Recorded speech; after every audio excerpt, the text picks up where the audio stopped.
Monsieur le Président, Madame, Messieurs du tribunal, Maître Soulas, si nous sommes réunis aujourd'hui, c'est pour rendre justice pour la mort d'une personne. Néanmoins, vous n'êtes pas sans savoir que ce réquisitoire sera mon dernier. En effet, j'ai fait mon temps, j'ai assez donné, il est temps de se retirer. Je vais donc tirer à balles réelles. Ce procès est un procès d'image, l'image d'un couple brisé et aveuglé par un écran petit mais grand par le mal qu'il engendre. Le jour où le véritable procès de la télévision arrivera, vous me verrez me relever d'entre les morts pour être le premier à l'accabler. Mais je ne devrais pas développer plus en avant, car je risquerais de me brûler les ailes et de tomber. À qui avons-nous affaire ici? Nous avons affaire à un homme perdu, paumé même. Mais il le sait très bien. Il n'a fait que s'enfoncer dans son propre mal-être.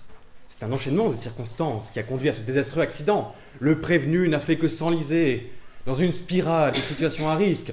Tout d'abord, il n'a jamais eu le courage de s'occuper de ses problèmes d'anxiété. Puis, il insiste pour regarder le meilleur pâtissier, alors qu'au même moment, passer cauchemar en cuisine, qui est une émission autrement plus sérieuse. Puis, la scène de ménage finie, il embarque dans son véhicule électrique. Alors, d'ailleurs, qui conduit des véhicules électriques, mis à part les avocats, les comédiens ou les professeurs de faculté? Bon, rien que ça, c'est louche. Ah mais j'en oubliais un détail des plus essentiels. Si j'en crois les faits qui me sont présentés, M. Caman sort en trompe de son bain et se précipite dans sa voiture.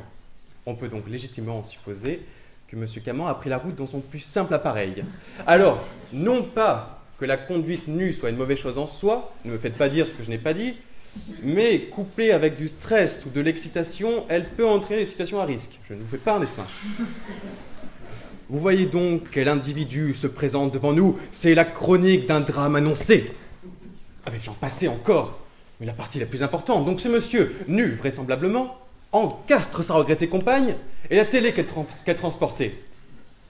Et tout d'abord, mais voulons-nous vivre dans une société où il y a un risque qu'à chaque coin de rue, on se fasse écraser par des individus nus en tenue d'Adam? Non, ne répondez pas à la question, surtout, c'était une question rhétorique. Le prévenu peut-il être déclaré coupable des faits d'homicide involontaire à l'occasion de la conduite d'un véhicule pour lesquels il est poursuivi devant votre tribunal? Ça, ce n'est pas une question rhétorique, c'est une évidence. Selon l'article 221-6.1 du Code pénal, l'homicide involontaire est constitué lorsque le conducteur d'un véhicule terrestre a causé la mort d'une personne par imprudence ou négligence ou manquement à une obligation de sûreté ou de prudence prévue par la loi ou le règlement. Dans notre affaire, l'atteinte à la vie, hélas, est acquise. Quant au comportement qui a causé le décès, force est de constater, la nudité mise de côté, que le prévenu a manifestement violé une obligation réglementaire, mais même un principe des plus généraux du Code de la route, rappelé par l'article R412-6 du Code de la route. Le conducteur doit à tout moment adopter un comportement prudent et respectueux envers les autres usagers, notamment envers les usagers les plus vulnérables. Sa compagne, piétonne et fan de football, est bien évidemment des plus vulnérables. La prudence eût été de l'éviter. Ainsi, en violant cette obligation réglementaire de prudence, le prévenu se met bien sous le coup de l'article 221-6.1 du Code pénal et peut être déclaré coupable. L'homicide involontaire, Monsieur le Président, mais ce n'est pas l'intention de tuer, mais bien le non-respect de la vie d'autrui. Et ça, au nom de la République, je ne le tolérerai pas. Si une peine doit tomber, et elle tombera, c'est pour répondre à des finalités nécessaires. Une peine, ça a une finalité individuelle et une finalité collective qui se complètent. L'amendement du délinquant n'est pas une fin en soi, mais un moyen pour atteindre des buts supérieurs de protection de la société. Quel plaisir que de voir un individu condamné pour des faits de cannibalisme sortir de prison et vous dire « je vais croquer la vie à pleines dents ». Alors, je me demande ce qu'il est devenu d'ailleurs. Je vais être franc. Monsieur Caman va apprendre le véritable sens du mot « justice ».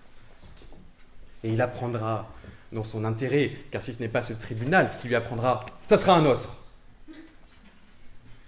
Monsieur Caman,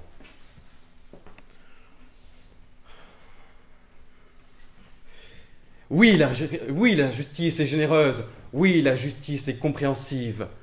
La justice est aimante. Mais la justice n'est pas bête, et l'on ne saurait se jouer d'elle plus longtemps. Et c'est ce qu'a fait monsieur Caman.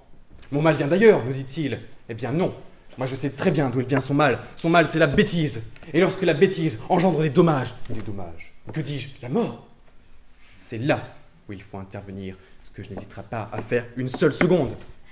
Monsieur le Président, Madame, Messieurs du tribunal, je ne requiers pas une peine de sursis avec mise à l'épreuve assortie d'une obligation de soins, comme le prévoit le Code pénal dans de telles circonstances. Pourquoi? Parce que ça nous plairait trop.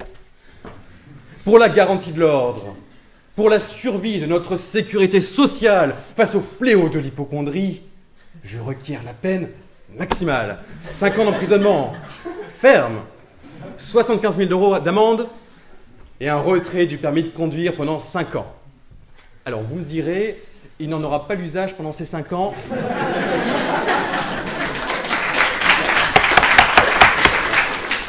Certes, il n'en aura pas usage pendant ces 5 ans, mais c'est une question de symbole. Il est clair que monsieur Caman a besoin qu'on s'occupe de lui. Monsieur Caman a besoin de calme pour regarder son programme de télévision. Je connais l'endroit qui lui plaira, ça va lui convenir. Là-bas, l'infirmerie est ouverte 24 heures sur 24 et il me semble même qu'on y capte la TNT. Peut-être que là-bas, ce monsieur comprendra la portée de son geste et regrettera ce qu'il a perdu. Oh, est-il encore nécessaire de rappeler que, à peine extirpé du véhicule, ensanglanté, pleurant, mais le regard plein d'amour, malgré la douleur, ce monsieur demanda aux ambulanciers « Comment va la télé ?»